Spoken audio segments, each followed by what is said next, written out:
How to meditate, a primer for beginners. Joel M. Evans. What is meditation? Meditation involves trying to train your thoughts to stay in the present moment, because in the present moment there is true peace. Thoughts of the future, what can / might / will happen, leading to fear or anxiety, or of the past, what did or might have happened, leading to sadness, depression, anger, or jealousy, prevent us from feeling the peace that is in the present moment. In other words, being totally focused in the present moment means that you do not think about the past or the future and are freed, for as long as the meditation session lasts, from the negative emotions, stress, that accompany those thoughts. Examples of meditation. Can you think of an activity in which you totally lose track of time? When your attention is so focused that you say, "I don't know where the time went." Examples might be painting or drawing, working in the garden, staring at the ocean, playing with your pet, journaling, teaching your child how to play a sport, dancing freely to your favorite music, etc. I found that when I was in the operating room performing surgery, I was so focused that my operations became true meditations. All of these situations are meditative experiences because there are no thoughts about the past or the future. The mind is thinking only of the present moment. So as you reflect on the experiences in your life where you lost track of time, you will realize that you also lost track of whatever was in your life that was causing you stress, whether it was a toxic relationship, a chronic illness, or the sadness that comes with grief or loss. Categories of meditation. If you are lucky enough to have a hobby or some sort of activity in which you engage on a daily basis and that makes you lose track of time, consider yourself one of the lucky people who have a regular meditation practice without knowing it. However, the rest of us, the majority of people on the planet, need to create dedicated time in our schedule to engage in a formal activity to quiet the mind. As you can tell from the examples listed above, these experiences can be placed into three main categories: concentrative, movement, expressive. These are three forms of meditation have been used for centuries in different cultures and religious traditions. I will give examples of techniques for each category, and I suggest you experiment with them all so that you have enough experience to know what you like best, so it can become the start of your regular meditation practice, as well as to know how to best explain them to your patients. How to meditate. First, scheduling time to meditate is of the utmost importance. We all lead busy lives and, despite the best of intentions, without dedicated time for an activity, life often gets in the way and the activity never happens. Think of the difficulty most people have finding the time to exercise unless they commit to a certain schedule. Therefore, a meditation practice starts with finding the time on a daily basis. The good news here is that not a lot of time is required.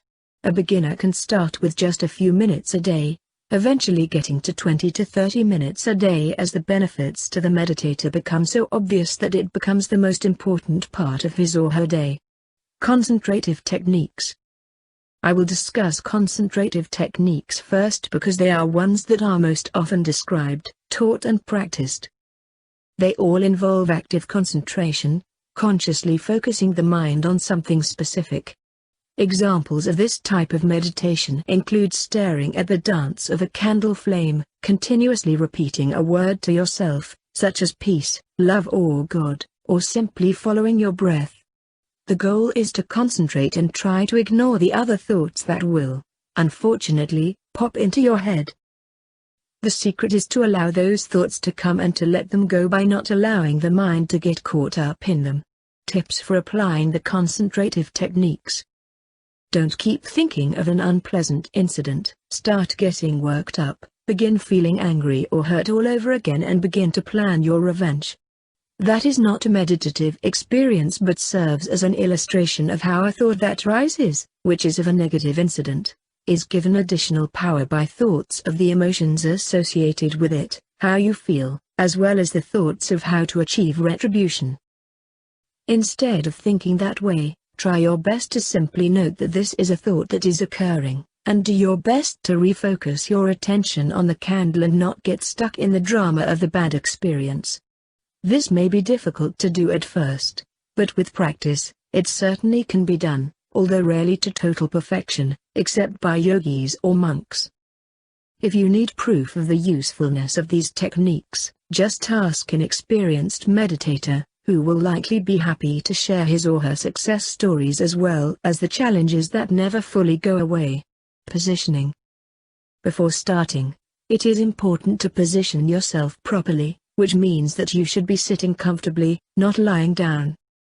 Sitting in a chair is fine, just keep your feet on the floor. Sitting on the floor works just as well, with or without a cushion, but try to keep your back as close to straight as you can without pain or a lot of effort. You should not be distracted by tight clothing and your shoes should be off. A quiet place is best for concentrative work, as is a comfortable temperature. Many regular meditators like to create a special place to meditate and feel they benefit from sitting in front of things that have special meaning, such as pictures of loved ones, sacred objects, or crystals. Amethyst is reported to enhance meditation. While it is appropriate to try to achieve these ideal conditions, one of the wonders of meditation is that it can occur anywhere and everywhere, even in the harshest of conditions, and that even true beginners have had effective meditations sitting on the ground outdoors in the noisy chaos of a United Nations refugee camp. Quieting the mind. The final step in preparing for quiet, concentrative meditation is to perform a technique that will help quiet the mind. After getting comfortable, as described above, simply take your right hand and hold the center of your palm approximately 3 to 4 inches away from the spot on your forehead that is above your nose at the level of and in the middle of your eyebrows.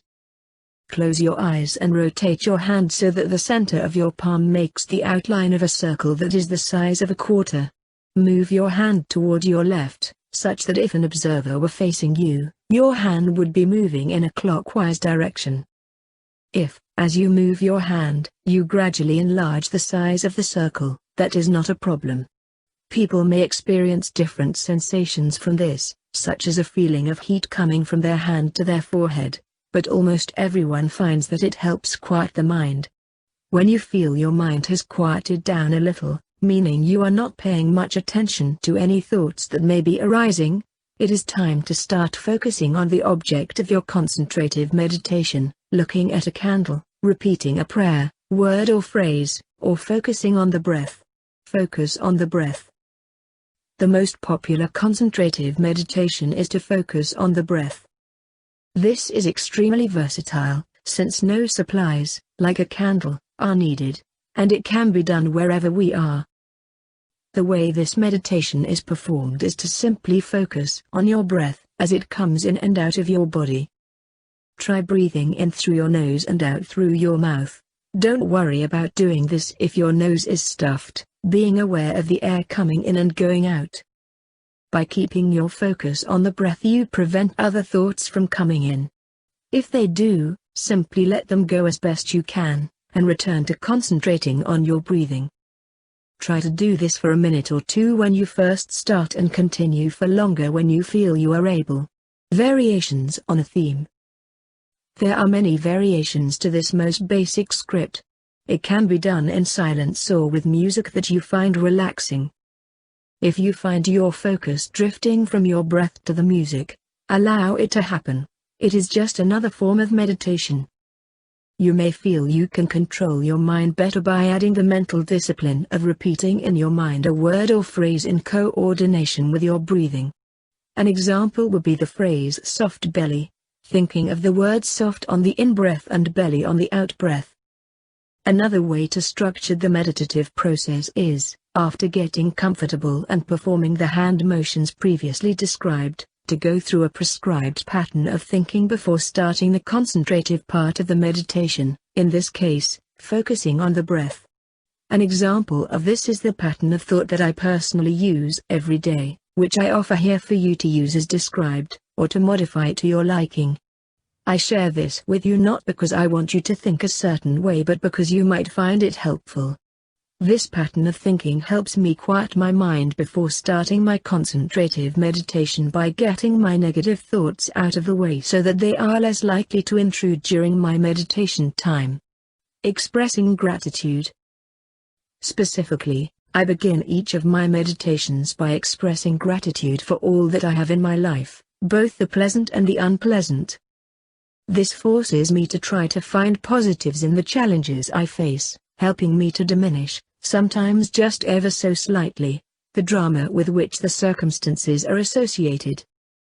I then try to get to a place of surrender, where I work on making myself believe that I can't consciously understand or control the events of my life.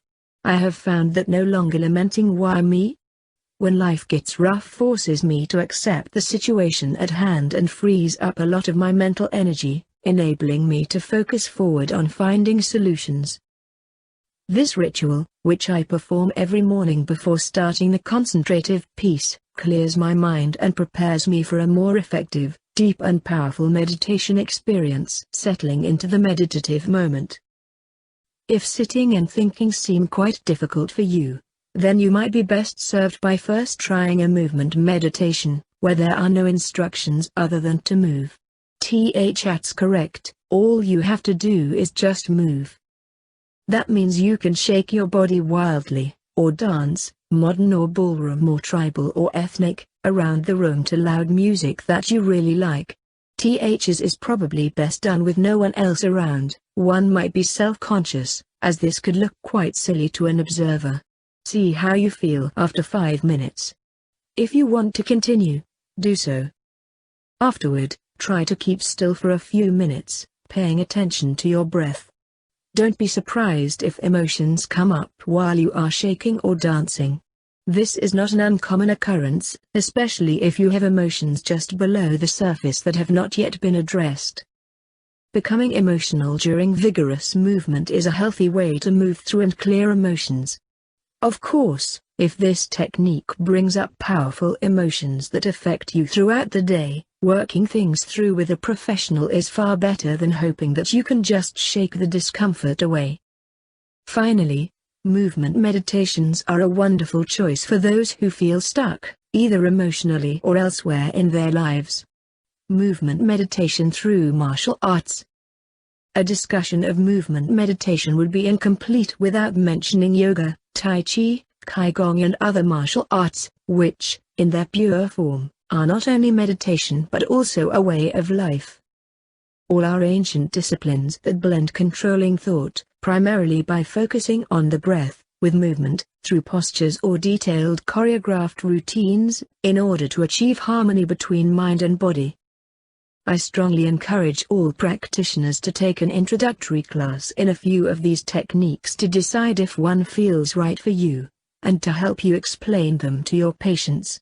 The editor regularly engages in Tai Chi, which incorporates breath work with choreographed movements. Please see Chapter 22. My significant other is a yoga instructor. Her practice is to cleanse the mind of negative thoughts and through proper breathing, putting the mind in a relaxed and tranquil state in concert with body movements. See Chapter 35. Expressive meditation, creating an outlet for meditating. The last category of meditation, expressive meditation, involves creating an outlet for your creative side, which neuroscientists believe lies in the right cerebral hemisphere. Examples are journaling, drawing, or even working with sand, sticks, and small stones, allowing your hands to create whatever they desire while you listen to relaxing music and fully concentrate on the task at hand.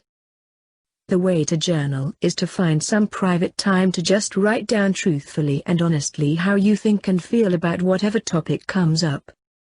Some structure this by writing about the important events of the day and their associated thoughts and feelings.